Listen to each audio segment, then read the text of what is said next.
Hello, ladies and gentlemen. I'm Eddie Marcus, spokesman and advocate of basic human rights for all people.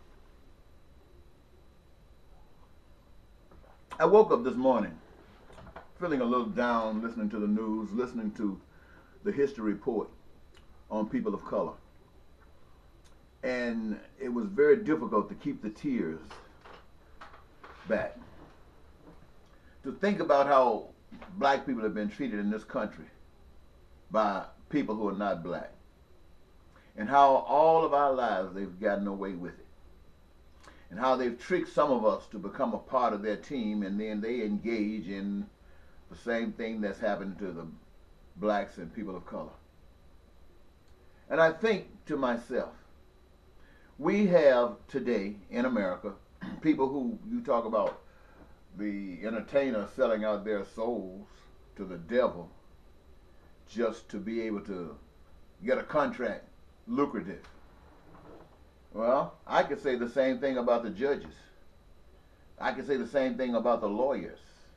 I can say the same thing about those professors who are black, who have gotten these positions and who haven't done one thing to uplift the standards of black people per se. It doesn't make a doggone bit of sense to me, but that's the way it is. Today we got a president who says, a president-elect, who says he could walk down the street and kill people, and the people would still accept him, approve of him. Now, there's no greater sin than walking around taking somebody's life. And he says he could do it, and the people would approve of it. If you look at his people sitting around his conference tables or whenever he's doing his photo ops, everybody around there seems like an Aryan nation person. An Aryan, if I can use that word.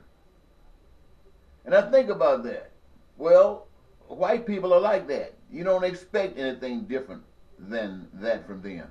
The God of love and cooperation and compassion, they don't know anything about that God as a matter of course. Now, there are white people who do. Now, I don't want it to seem as if none of them. Yes, there are white people who put their lives on the line for black people. There are white people who will die just as easily for what's right for a black person as a black person. Well, probably sometimes quicker than a black person will. So I'm not talking about that. I'm talking about whiteness as an institution. I'm talking about whiteness as a superiority complex standard. And then I look at Barack Obama, President, United States. They said he was black. He looked black. And you think about his cabinet or his people that sit around him at his conference table. You might see a few black women. But I don't recall seeing any black men anywhere. There might have been one or two that was overlooked because there were so many whites around. So you got people like Barack Obama, who's a black man, who's been trained to be white. And so when he gets in a position to do something for black people, he does nothing for black people. And then the media got people thinking that the reason that he hasn't done anything for black people is because the white people, because the Republicans are stopping him at every turn. They're not stopping him at every turn. He's throwing in the towel. He's a pretentious individual anyway. And I'm not just talking about Barack Obama. I'm talking about every preacher that's in a pulpit, black or white, every Sunday morning, Wednesday, Fridays, talking about God and allowing without saying a word. And it doesn't mean too much to just say a word if you don't take some action against the way they treat black people. Black people are filling up your prisons. I remember the time I was in prison. I worked for 10 cents an hour. 10 cents an hour, so I know about the slave labor stuff. I know exactly what's going on. And I'm so darn tired of it, I don't know what to do. But as an individual, I cannot stop it. Only thing I can do is make sure that my input is one that says, to hell with you. That's all I can do. And that's what I'm going to do. I don't care about this legal system. It's from the pit of hell. And I know it's from the pit of hell because I've seen the system that's from heaven. And it is so from heaven. And this one is so from the pit of hell. You got people running down to the polls voting for what they have established already as evil. They say the Clinton administration, the Clintons are murderers. They are no good. They are filthy. They are from the pit of hell. They say Donald Trump is no good, a racist, you name it. He's no good. He's from the pit of hell. Evil, evil, evil. And then they run down to the polls and vote for evil. That tells you that this country is messed up.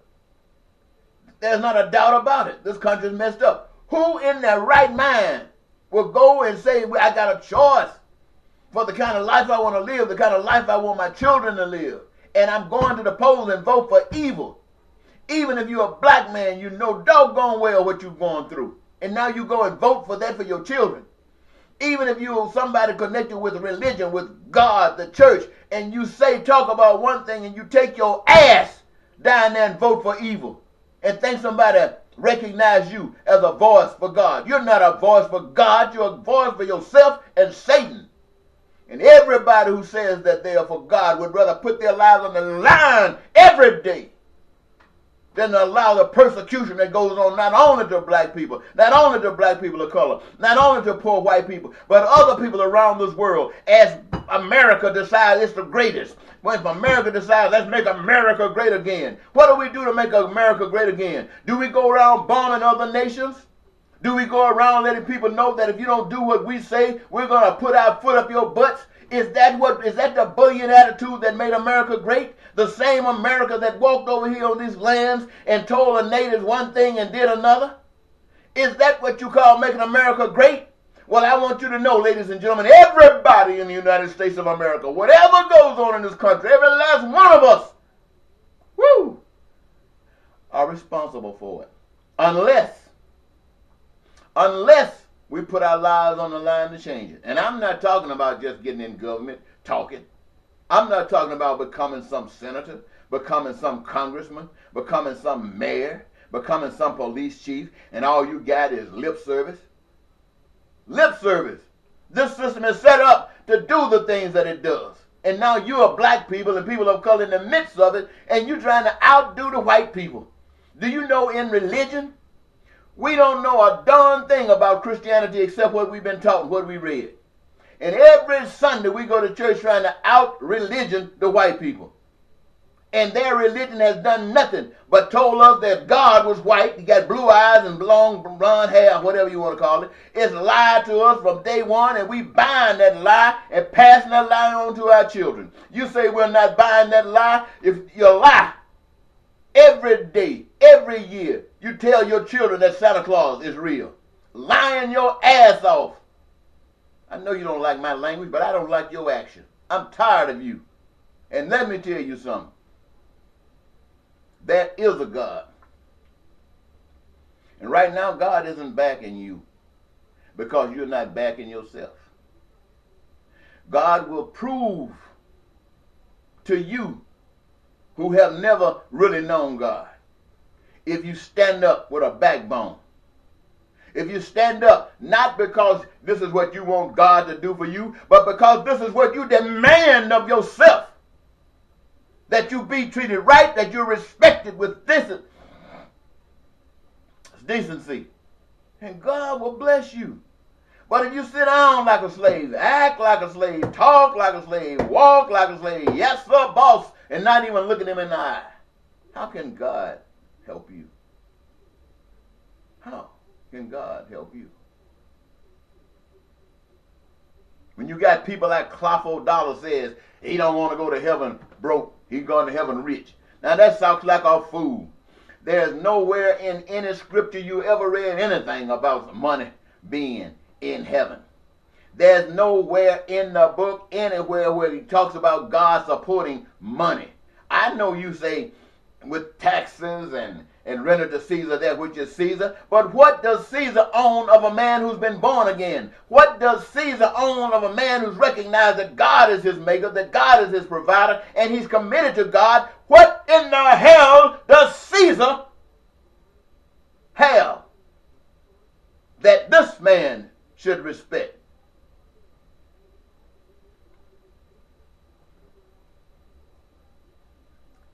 You think America's great.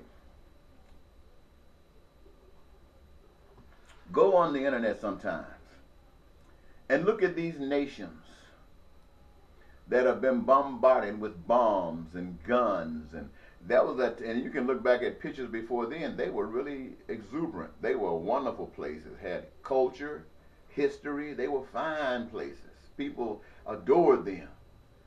But now they're just shambles, brought down to nothing. Well, that same nothing can happen to the American people. That same nothing could happen to the American geographics. And it comes from people who either wants to impose itself on you or pissed off and tired of you. Either way, the people lose. So I say to everybody who's in the reach of my voice today, we are living in hell according to my vision. I know some of you think that this is the greatest thing that could have ever happened to you. Some people think that sex is. Some people think that a hamburger is. But this is pure hell compared to what it really is supposed to be and what it can be when you wake up. Now, it appears to me that my commitment to the new awakening that I'm about to share here in America, it appears that I will be murdered. At least if I can't see a systemic change where not only black people or people of color, but where all people can enjoy what God has created as they themselves desire. All of the resources that comes from the earth belongs to the people of the earth. It does not belong to somebody who went and got a contract or got something signed up and says ownership. Got an agreement. Let's call it contract because the system like to work on contracts. It doesn't belong to you. This guy who just been appointed for Donald Trump to be Secretary of State, talking about his business with oil. The only business that's a good business with this guy or any guy that's dealing with oil is to make sure that everybody on the face of the earth who desire to have oil can have oil as they need. Now, it's the responsibility of the people who are in charge of bringing the oil forward and others who are responsible for making sure that the oil is directed where it is needed to go. And all of this, what does this cost you? This is what this costs you. This cost, or should I say, this is what you get for that. You get food as adequately as you desire. You get shelter as adequately as you desire. You get education as adequate as you desire. You get health care as adequate as you need. And you get a career of your own choosing. What else do you want? So you got $1 trillion in the bank. You got multi-billion dollars in the bank. What does that make you? That money doesn't mean a doggone thing, except what you have made the people think you want it to mean, and they've approved it. It doesn't give anybody a job. It's just rip-off. It shows the world who you are. When somebody drops a bomb and kills, when you think about Hitler, and you think about what Hitler did, is there any praise for Hitler? Seriously, is there any praise for Hitler when you think about what Hitler did?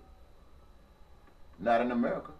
Then I ask you, why do you try to praise it when you think about the bombs that were dropped on Japan? Why do you think that was so fantastic? Do you ever put that down like you put what Hitler was doing down? Do you ever put that down like you put down what Mussolini was doing? Do you actually think that you're any better than they were? You are operating under the same spirit. God, no. What kind of people are you that can't see nothing except selfishness and me, my, us. And that has to do with something that has nothing to do with the inclusiveness of others. You white people, you preachers, how do you talk about God? And what God is this that you talk about? You try to pretend that you talk about the God you taught us to talk about. Now, I don't know what really, when I think about it, I think about every thought that there is in relationship just to worldly things, carnal things, physical, material things, and when you turn about spiritual things, all of it is a bunch of junk. Because you got people believing every doggone perspective that there possibly is. So you ask yourself, who's right? Let me tell you something, who's right. The only person who's right, and you listen to me good, the only person who's right is the one who knows what he's doing. He walks according to that. And not once does he find himself doing anything to cause pain or suffering to anybody. And before that one will allow you to take them off the track and make them act like you act, they will put a gun in your hand and a bullet in the chamber and ask you to pull it. Because they will not be a slave. And in order not to be a slave, you got to be free. And how can you be free? You got to know the truth. Now, what does that say about America? It says that America, like the rest of the world, is living a lie. You don't know nothing about freedom. You don't know anything about God. That Pope, whoever y'all call him, God on earth, knows nothing about God. Knows nothing about God. All he knows is what somebody has said, what somebody even wrote down, or he heard somebody speak about, or what he took and tried to contemplate it. But as far as God is concerned, he doesn't know a damn thing about God. How many times has he told the American people and people who are screwing over other folks, who are robbing people of their lives, to leave it alone, that God is against it? How many times has he said that? And how good is it to walk into a place and say that and then walk your tail back home and everything continues the way it was? So don't you think for 1 minute that your Pope knows anything about God. And don't you think for 1 minute that your preachers who sitting there constantly prophesying that on this day the world gonna change. All of that bull. And sitting up talking about the devil and hell and rapture. Don't know a darn thing about God. Not one darn thing about God. God is not that confused. God is a simple matter. Love yourself. Love everybody else as though they were you. Treat people like you want to be treated. And don't let nobody mess over you. I mean, how more godly can that be? You know, God is not telling you to go down to the river and get on your knees and pray. God is not telling you to get on your knees and turn to a certain direction and pray. What that mean? That doesn't mean a darn thing, especially when you get back up and go out bombing yourself and killing others, or going out taking policies against others, but you doing all your praying. You think God knows anything about that? He knows that you was a demon trying to come in, trying to sneak your way into some good stuff. But you can't sneak yourself in on God. That is why amongst all the people on the face of the earth who say that their souls have changed, their minds have changed, that they've been born again, and that they see the difference between the life that they can have versus the life that they do have, the thing that proves that they are a damn lie is that only way you can escape this stuff during these days and this time, the only way you can escape it is to die. And you just can't die any death. You got to be killed for doing good.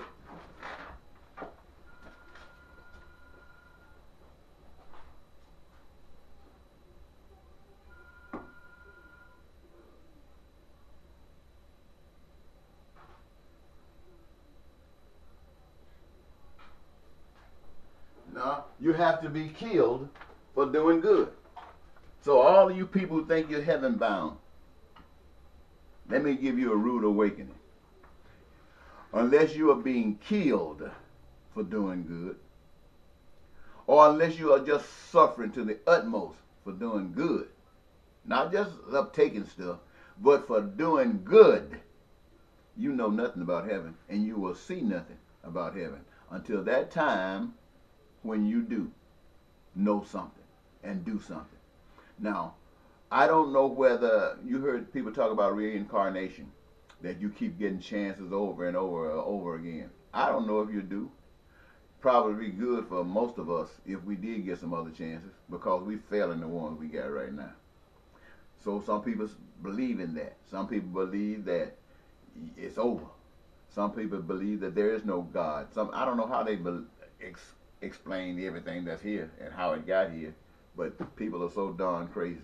Till it's easy and really wonderful to find some point that you can rest your standards of life on, that you are willing to do good by, and accept being killed, and not even get mad because it's a freedom door. Now, I'm gonna, what is this? 20 minutes? That's about long enough. You probably can't take any more of this. I don't even know what I want to call this. Maybe I'll call it a rude awakening. A rude awakening of people who are responsible for this hell. Who is responsible for this hell that we're living in? All of us are. I was listening to some professors this morning, black, beautiful women, handsome men, telling us all about how history has shown America what black people have been depicted as. I'm just sitting there listening to them, and I'm thinking to myself, they look intelligent. They got some money, I'm sure, which means they're going along with the system. But why don't they stand up for justice? Why don't they?